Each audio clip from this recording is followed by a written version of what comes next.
Hello Internet, my name is Lave and I watched Bohemian Rhapsody, which is directed by Bryan Singer, I think, who directed the X-Men films and Usual Suspects amongst many others. I say that because reportedly with 2 weeks left to film he was sacked for erratic behaviour and Dexter Fletcher stepped in to finish off the shoot and oversee post-production, who's coincidentally also directing Rocket Man, the Elton John biography next year.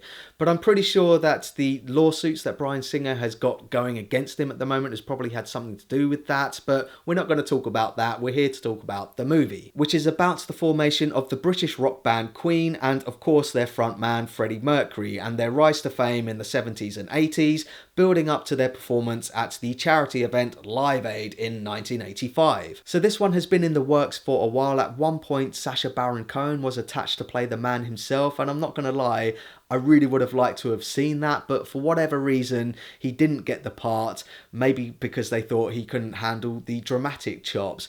But as soon as this film started, I completely forgot about that because Rami Malek is a brilliant Freddie Mercury. He's got the flamboyant energy and stage presence, and his body language and mannerisms are down to a T, and he certainly does have the dramatic chops for the offstage bit. Behind the persona, this film portrays him as quite a lonely man. As is the case with these types of stories, the more famous you get, the more isolated you feel. I also thought the cast playing the other band members were terrific as well. The only one I know out of all of them was Brian May, because I have a slight interest in astronomy and he's an astrophysicist and he does pop up in astronomy programs that I watch from time to time. But I know this one has been endorsed by them, so they do come across quite well in this. The film follows the tropes of the band members being his true friends when the managers and the music executives don't have his best interests at heart, and there's a few freeloaders who are complete bastards. And whilst that aspect of the film is explored adequately, the rest of the film, in terms of its story and its character dynamics, is covering quite a lot of ground, but it's doing so with broad strokes.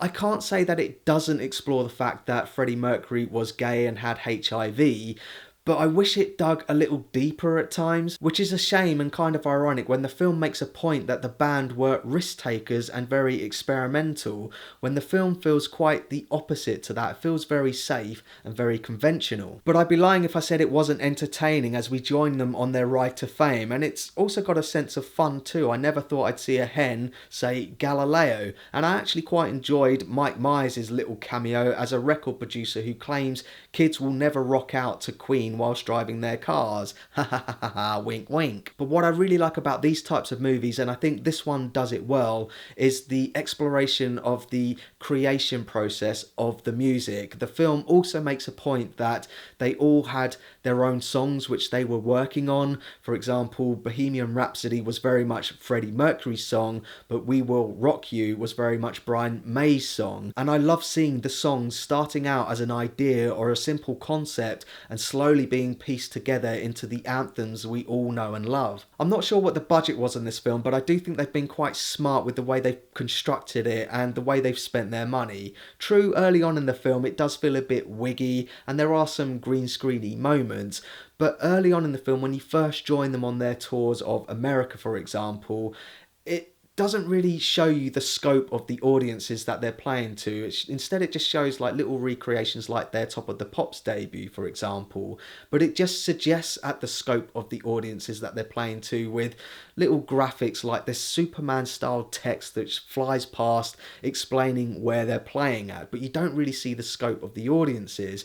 And what that did for me was give me a sense of anticipation that these were warm-up gigs to the main event, and when it gets there it really pays off and you can see where they spent their money. It doesn't just put you in the crowd for the Live Aid performance, it puts you on stage with Freddie Mercury and it's awesome. So it feels like you are performing to thousands and thousands of people at Old Wembley. And I should probably mention that the soundtrack is pretty good as well. You've got all of the Queen hits in there. I don't think it recreates the entire set at Live Aid, but it does all of the main Queen songs, and who doesn't love the Queen songs? They rock. So that's my thoughts on Bohemian Rhapsody, and pause the video if you want to take a closer look at my enjoyment tracker now. This film doesn't break the mould in terms of musical biographies, but the performances, especially from Rami Malek and the Killer Queen soundtrack, elevates it into an entertaining piece of cinema. And I'm not a particular fan of Queen music, and even I was singing along to the songs. It's pretty epic. If you're a fan of the Queen songs, it's a no-brainer. So thanks very much for watching this review. I really do appreciate it. If you can, give this video a like, and don't forget to share the Lave. Yeah, not gonna lie, there were occasions at work today where I was sitting there and I was like,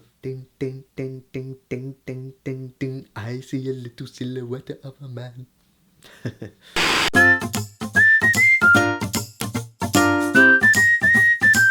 Subscribe.